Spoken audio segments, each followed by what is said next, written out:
हैं।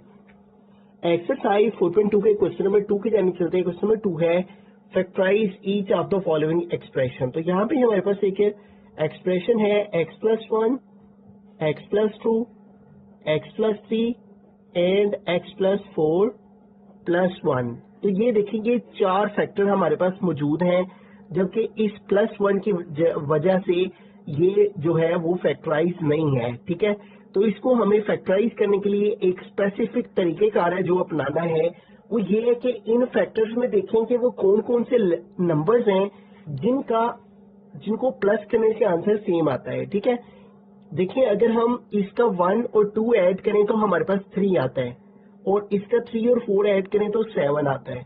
हमने वो पेयर्स लेने हैं जिनको प्लस करने से सेम आंसर आता हो। ठीक है, देखें इस 1 में अगर हम इस 4 को प्लस करें तो क्या आ जाता है 5, और इस 2 में 3 को प्लस करें तो क्या आ जाता है 5। तो हमने ये वाले दो पेयर ले लेने हैं।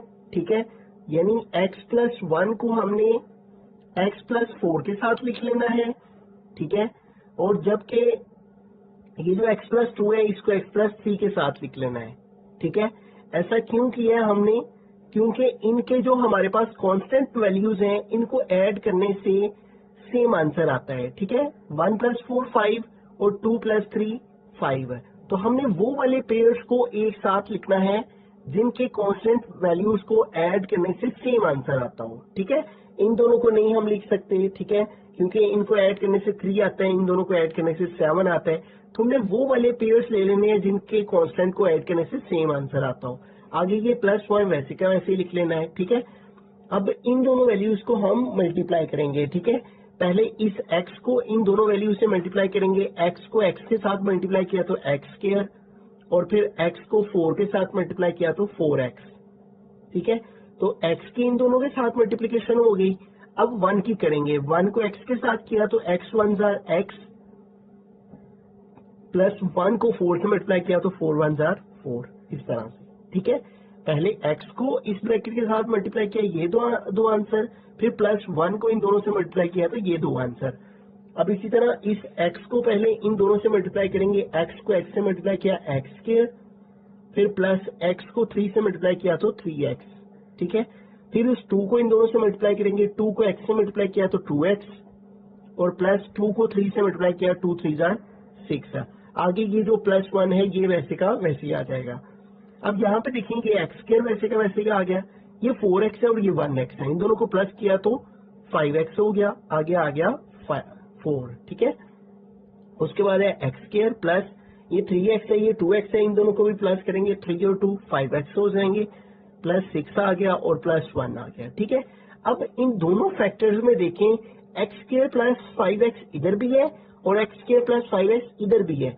तो हम क्या कर लेंगे, लेट कर लेंगे कि जो हमारे पास x² प्लस 5x है वो इक्वल है y के।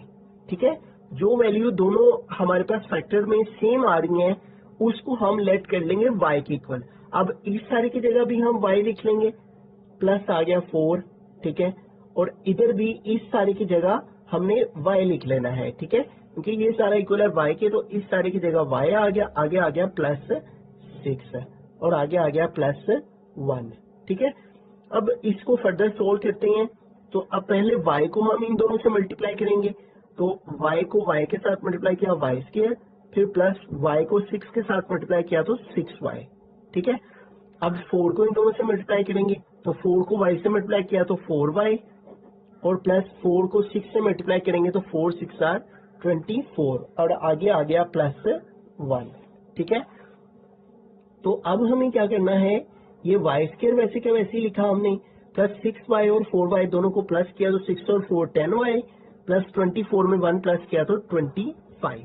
ठीक है, अब ये देखें हमारे पास ये एक क्वाड्रेटिक फॉर्म बन गई है जिसमें पहली वैल्यू y² की, फिर y की, और फिर कांस्टेंट वैल्यू। तो ऐसी सूरत में हम इसकी फैक्टराइजेशन करेंगे। ठीक है, फर्स्ट और लास्ट को मल्टीप्लाई किया तो आ गया 25y² और दरमियान में है 10y।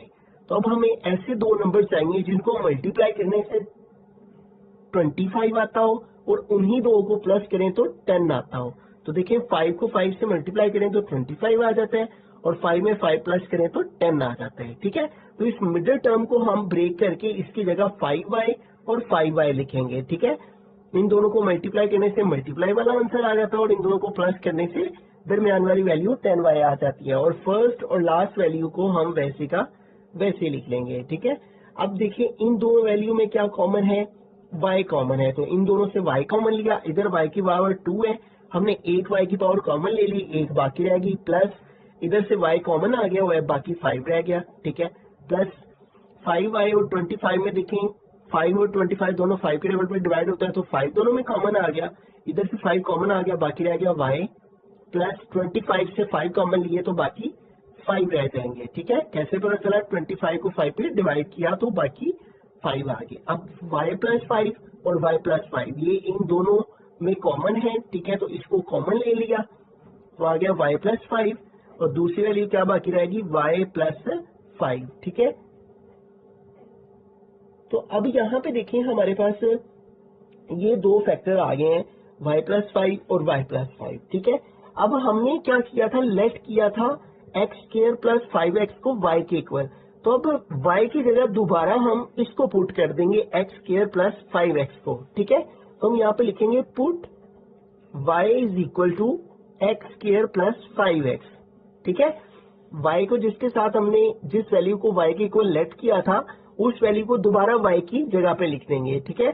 तो y की प्लेस पे आ जाएगा एक्स स्क्वायर प्लस 5x है, तो इधर भी y है तो y की प्लेस पे आ जाएगा एक्स स्क्वायर प्लस 5x और प्लस ये वाला 5 आ गया, ठीक है। और इस साइड में भी y की प्लेस पे आ गया एक्स स्क्वायर प्लस 5x, ठीक है, और आगे आ गया प्लस 5।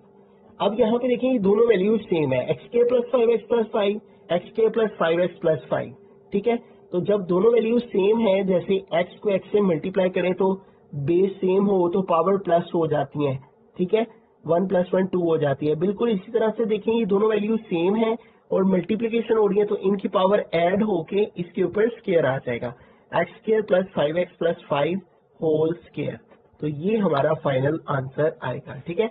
तो इस अंदाज से हम इसकी फैक्टराइजेशन करेंगे, पहले वो पेयर्स बनाएंगे, ठीक है, जिनको ऐड करने से कांस्टेंट को ऐड करने से सेम आंसर आते हैं, फिर उनकी मल्टीप्लिकेशन करेंगे, फिर जो सेम आएगा उसको y के इक्वल ऐड करके फिर उनकी मल्टीप्लिकेशन करके फैक्टराइजेशन के बाद जो आंसर आएगा उसको दोबारा से y जिसके इक्वल लेट किया था उसको वापस लिख देंगे तो हमारा आंसर